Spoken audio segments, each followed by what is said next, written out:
Hi students, I'm going to go over chart coding here for you. Um, First thing to know is that I'm in DRG Finder. So when I logged into my HEMA 3M system, the age on this patient here, the basic chart, is 47. And we have 626, so we're going to back it up. 626, and we are going to go to 630. One thing to remember is, of course, the years are off, so you really need to pay attention when you're looking for things that are currently wrong with the patient. So here we have all that. I'm going to hit continue. We're going to put down home. Okay. Remember, I have the admit diagnosis. Okay, so with that, I'm going to bypass it, just so I get right to my principal diagnosis. So, and I think everybody was given this diagnosis. I gave you the answers, but I'm going to just put it in T81.31XA.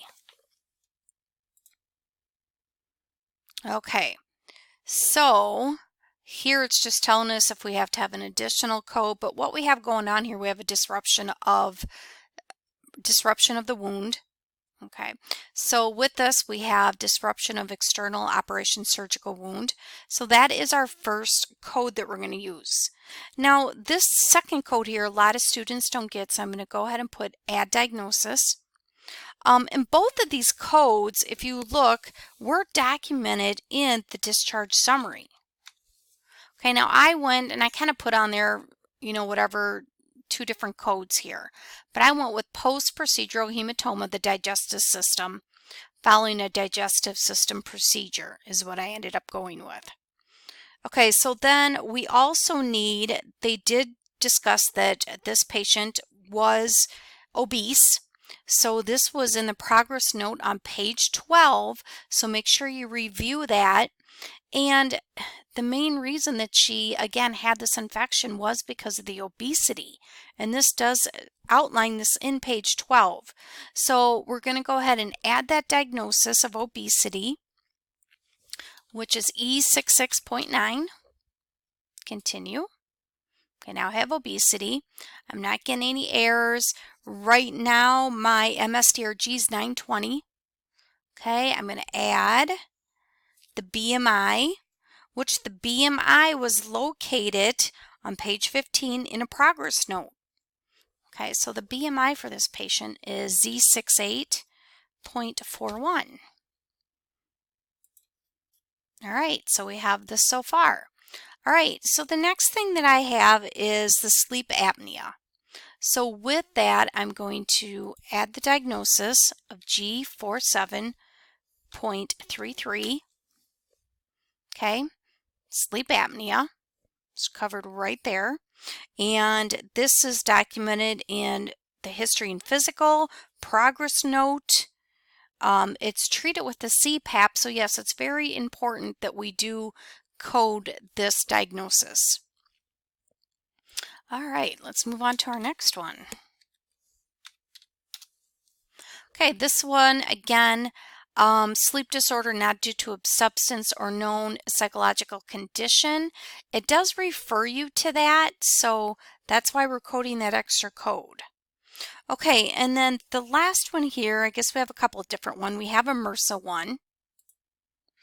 And this MRSA, and this has been throughout the whole chart, 322. With the MRSA, it's carrier of suspected carrier of MRSA, and this was stated progress notes, page 19, discharge summary, page 2.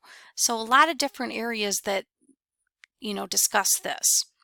Okay, and I'm also going to code D64.9. Hopefully some of you coded this too. This was the anemia. It was brought in, it was stated throughout the chart.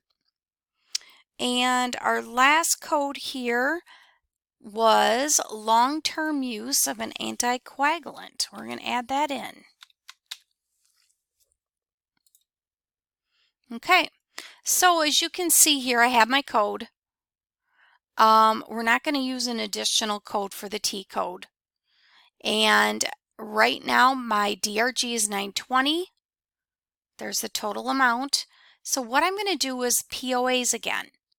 So with POAs, I go right here to the code T81, I right click it, and then I hit present on emission. And the nice thing here, these all pop up. System's a little slow. Okay, so with this, then I have to decide, was this present on emission?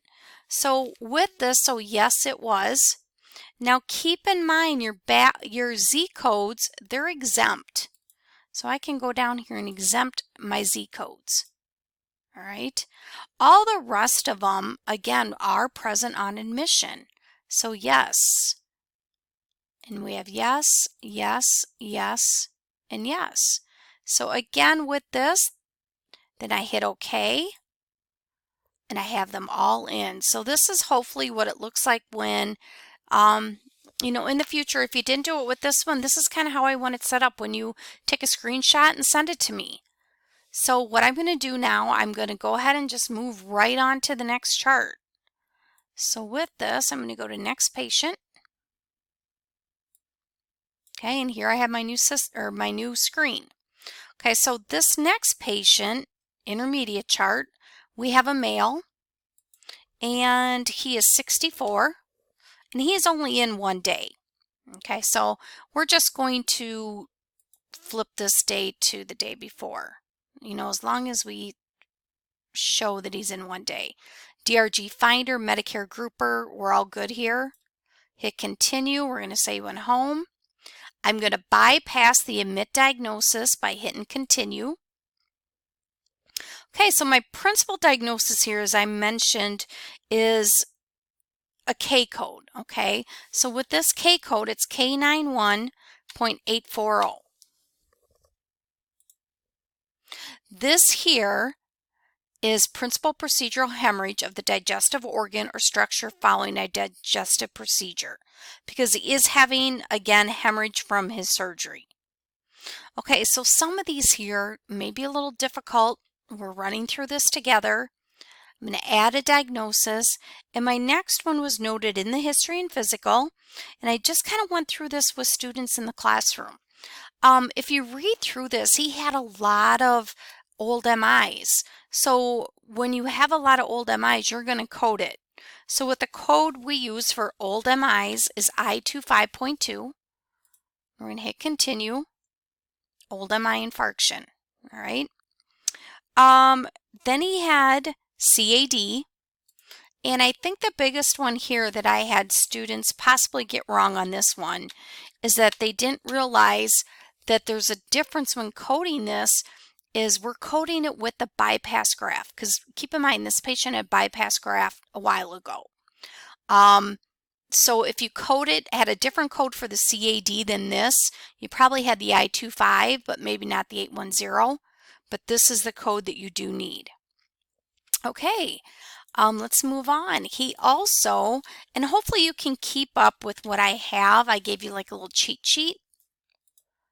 So this one here, anxiety disorder, he had depression with anxiety. And this was in the history and physical. And he was being treated with sertraline and trazodone. Okay, so that's, again, we're going to code that. Okay, let's move on here. And we also know that in the history and physical, it said he was being treated with Lipitor, which again, we all know that's high cholesterol. So with that, it's going to be E78.5, and that is going to be my hyperlipidemia, unspecified. Okay, so my next code here is hypertension. It's in the history and physical once again. It is treated with Atenol and lisinopril. So with that, we are going to go just the I10 code. And there's my hypertension. Okay, I'm going to add a diagnosis. Couple of different things, just an FYI. personal history of malignant neoplasm of the prostate. Yes, we know that his father died of it, but he has prostate cancer. So, and it's gone. Okay, he's not being treated for it, it's gone. So we are going to code history of prostate cancer because he's no longer being treated for it. So with that, that is going to be Z85.46. Personal history of malignant neoplasm of the prostate. Now we also had the skin, personal history of malignant neoplasm of the skin. This was in the history and physical report, also on page 4. So we're going to code that one. And that is Z85828. Okay, so we have that. Now with the prostate being gone, okay, it's gone, they've taken it out. Remember, if you have a mastectomy, we code absence of the breast. Okay, so we are going to code absence of the prostate.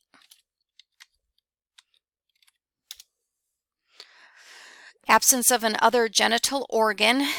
I guess my issue here, I kind of gray area here what they're all considered genital. Do I consider the prostate? Possibly yes. So okay, let's add, we have a couple status post procedures.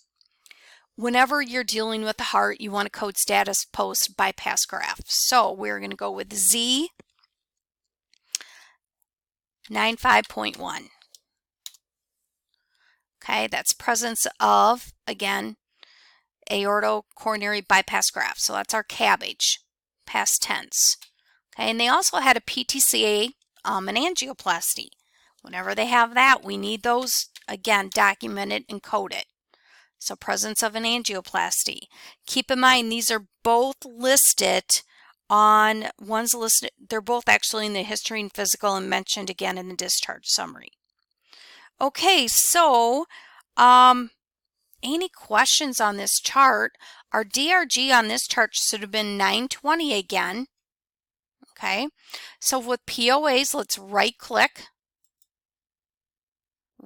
that code, present on emission. Okay, we're going to say yes. Keep in mind, an old MI is exempt. I don't know if that probably would have pulled up for you. So yes, yes, they had hypertension. These are all exempt. Okay, and I'm going to hit OK, and there we go. My chart is coded.